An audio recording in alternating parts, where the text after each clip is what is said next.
Welcome back, everyone. If you're just tuning in, you've stumbled into the dark and exhilarating Asia's world. Get ready for the intensity to ramp up. In this part, we dive into the dangerous nightlife of Seoul. If you love suspense, deadly attraction, and stories where the power dynamic shifts with every chapter, you're in the right place. So stop right now and subscribe to Mystique Souls for more thrilling tales. The next morning, armed with cameras and a renewed desire to immerse herself in Korean culture, Asia and Hana headed out. Hana promised a unique spot, far from the typical tourist routes. They found themselves at Hanul Park, an expansive, stunning reserve where the vast fields of silvery pink pampas grass caught the light like a fantasy. Asia was immediately in her element, the vibrant pink and silver hues of the grass making for spectacular backdrops. After recording some amazing content, she and Hana found a quiet patch for a quick picnic, laughing as they pulled out snacks and started taking photos. But as Asia tilted her head for a photo, the laughter died in her throat. The cold prickle of awareness she'd felt minutes earlier crystallized into a jolt of raw, immediate danger. It wasn't just the feeling of being watched anymore. It was the sensation of being hunted. She scanned the field. She was usually the one operating unseen, and the shift to being the target unsettled her to her core. "Hana, we have to go," Asia cut in, her voice low and sharp, betraying none of the influencer's breezy charm. Hana frowned, mid-bite of a kimbap roll. "Go? We just got here. What's wrong?" "Now," Asia insisted, gathering their scattered belongings with frantic speed. "Something is wrong. I can feel it." Her instincts, honed by years navigating the dark web, screamed at her. She didn't argue or explain. She just grabbed Hana's arm and propelled them toward the exit path. Unseen, on the observation deck high above the field, Kwan Park noted the abrupt, almost violent termination of their picnic. He saw Asia's shift from relaxed subject to twitchy prey. The corner of his mouth lifted in a ghost of a smile. She was good. She could sense the pressure. Kwan wasn't just watching Asia. He was studying her, absorbing her movements, the way her curvaceous 5'7" frame moved against the airy pink grass. The necklace was forgotten. The mission had shifted. He wasn't tracking property. He was stalking his prey. He pulled out his phone, bringing up a secure feed. He had his hacker, Blackout, track Hana's phone to find Asia, not the famous influencer, but the ghost he was interested in. The same way she moved in the digital world, he now moved in the physical one, a breath behind her. During the drive back to Hana's place, Asia sat looking out of the window, distracted by her thoughts while Hana babbled on. Her entire trip was built on a lie. Her dad and stepmom thought she was working on a major client launch in Atlanta. She saw her father's face, tight with disapproval, and felt a familiar surge of resentment mixed with guilt. Why is he so dead set against this place? She thought. She had loved living in Seoul as a child, but he had yanked her away and spoken of Korea ever since as if it were a land of bad memories and poison. But now, seeing it as an adult, the city was electric, vibrant, and quite frankly, amazing. The stark beauty of Hanul Park, the charming antique shops, the buzz of the markets, it was a contrast to the life her father insisted she live. Her deception was a symptom of his unexplained hatred, and now it had drawn the dangerous attention of a mafia king. Every step of the way, Kwan Park followed. Not close enough to be seen, but never far enough to lose the connection. When Asia finally disappeared into the apartment building, he stood in the same spot near his vehicle, resuming his position as the silent stalker, watching her window, needing her, and whispering her name. He had followed her across the city and back. The hunt had only just begun. Asia had promised herself she'd take a break from doing what she does best. However, she had to know if she was being tracked, because what she felt back at the park was just too real, a feeling she just couldn't shake off. Asia stared at the custom code she'd just written, a tiny surgical insertion designed to sever any digital leash if placed on her. She released the program designed to seek and capture, but nothing was found. Perhaps I'm just being paranoid, she thought to herself. Asia stared at the custom code she'd just written, a tiny surgical insertion designed to sever any digital leash if placed on her. She released the program designed to seek and capture, but nothing was found. Perhaps I'm just being paranoid, she thought to herself.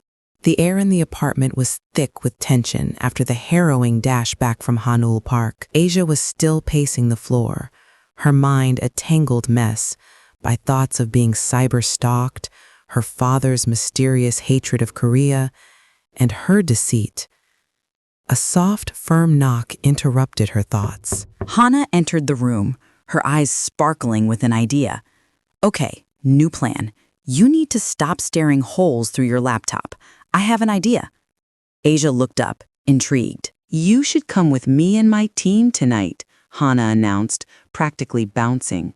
We're going to Club Void. Asia paused.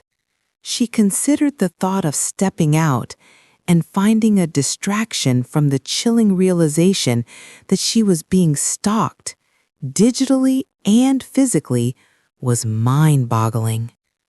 Okay, she finally agreed. I need to be distracted anyway. Oh, yes, Hana exclaimed, clapping her hands. This is an upscale club. Think VIP, exclusive, so wear something nice. Hana pivoted and left the room with the promise of Seoul nightlife hanging in the air. Asia stood in front of the bed, staring down at her luggage. What am I going to wear? She thought to herself.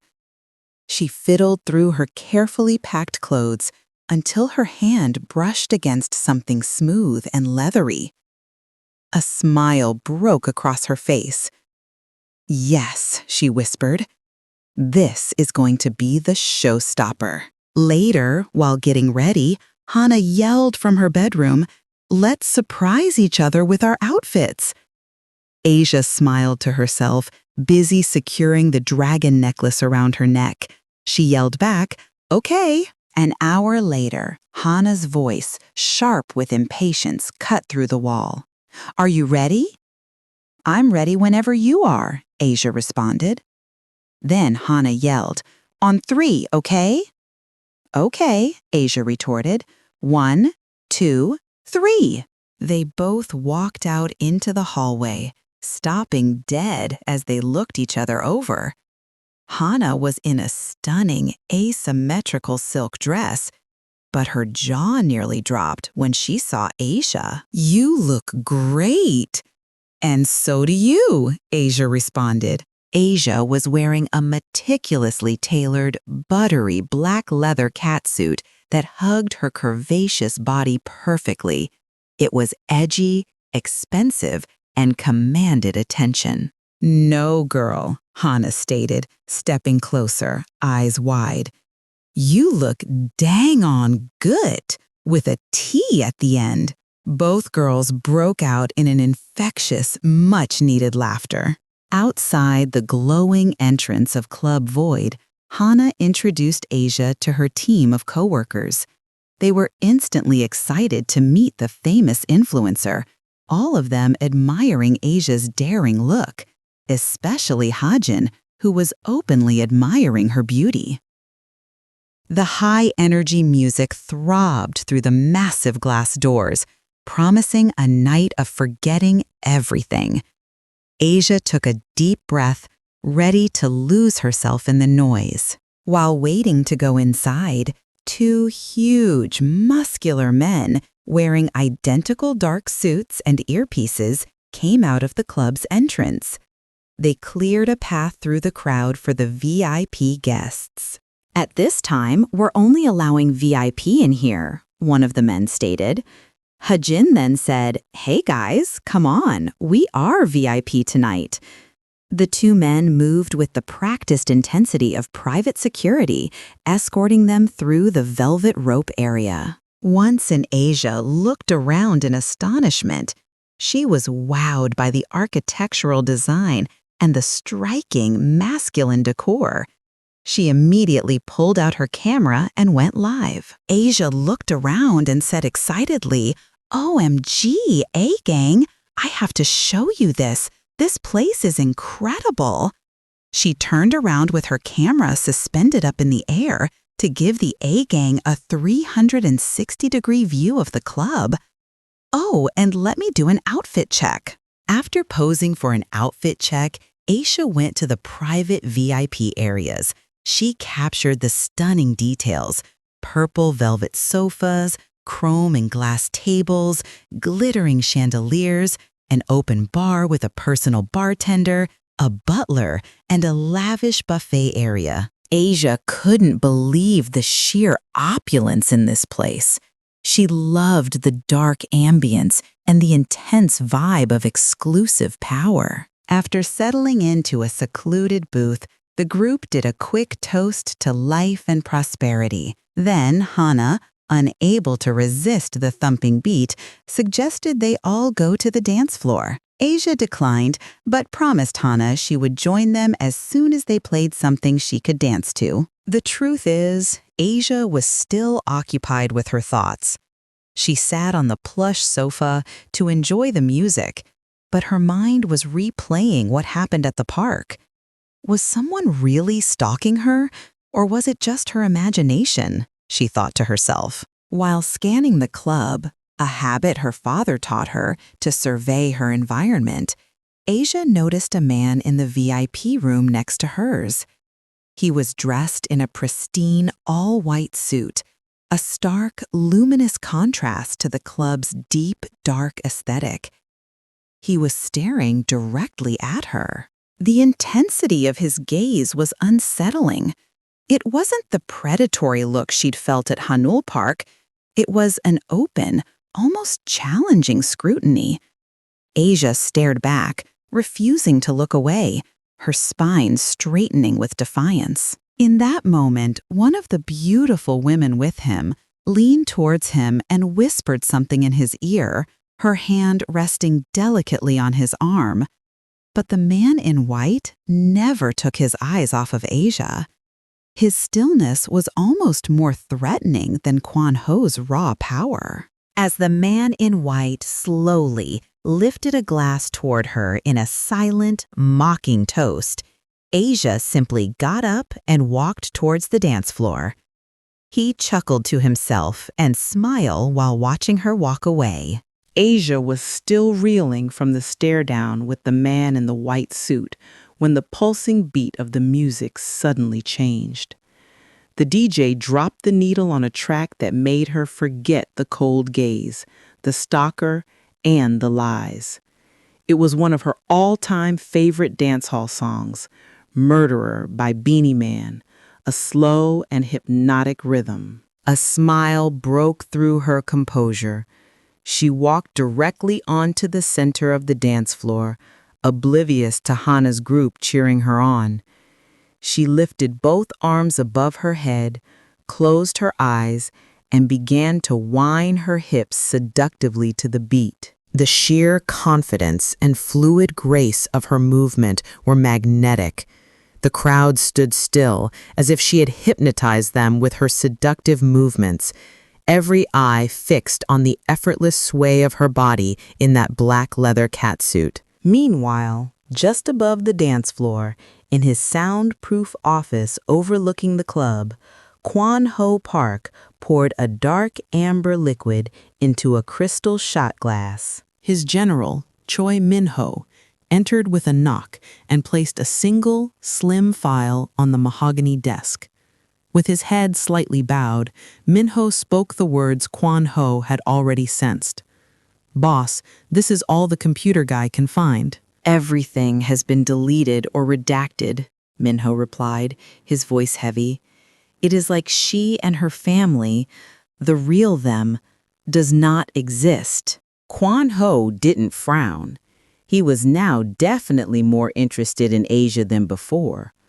Her ability to erase her digital existence was the final, undeniable proof of her immense skill and a direct challenge to his power. Suddenly, one of his security men burst in. "Boss, about the foreign lady." "What about the foreign lady?" Kwan Ho asked, his voice low and edged with annoyance. "She's down on the dance floor."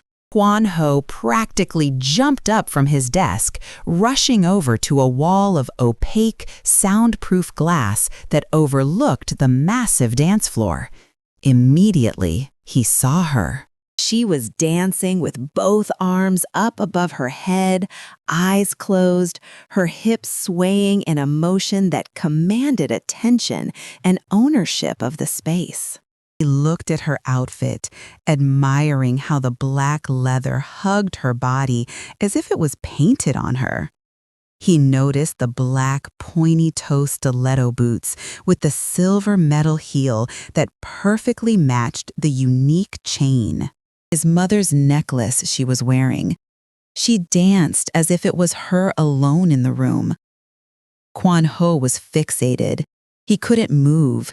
He felt an overwhelming surge of ownership, anger, and jealousy take over him, along with a deep, dark, wanting sensation that no other woman has ever made him feel. "Boss?" Minho spoke, breaking Kwan Ho's gaze. He ignored Minho and began to scan the crowd. He felt a bit of rage when he noticed the hungry looks on the faces of the men looking at her. Eyes zeroed in on one man in particular, Tae Woo, who is dressed in all white. Tae Woo is the ruthless CEO of the tech giant TechSmart, a dangerous rival. Tae, who collects beautiful women and discards them when he's bored, was looking at Asia like she was his next most valuable target. Already enraged, Kwan Ho bolted out of his office, down the stairs and across the dance floor toward Asia. And at the same time, Tae Woo is making his way, smooth and deliberate, to the center of the crowd where Asia is still dancing seductively with her eyes closed. Both reach Asia at the same time. Asia, who is enjoying her freedom, felt hands around her waist. She quickly opens her eyes. She couldn't believe it. There he was, Kwan Ho, standing so close to her that she can smell his cologne. It is a heavy, intoxicating scent. She felt another hand at her other side, and there stood the man in white, Tae Woo, who simultaneously placed a possessive hand around her waist. Asia, whose dancing had kept her lost in the music, suddenly found herself stopped dead, caught in between two immovable forces. She had no idea she was now trapped in a deadly tango between the most ruthless mafia king and the most dangerous billionaire CEO in Seoul. Well, that's it for part 2. What do you think Asia is going to do? Who do you think is the greater threat, Kwan Ho Park or Tae Woo? And what would you do? Don't miss part 3. Subscribe now and click on the notification bell to see how Asia escapes this deadly triangle and find out the significance of the dragon necklace.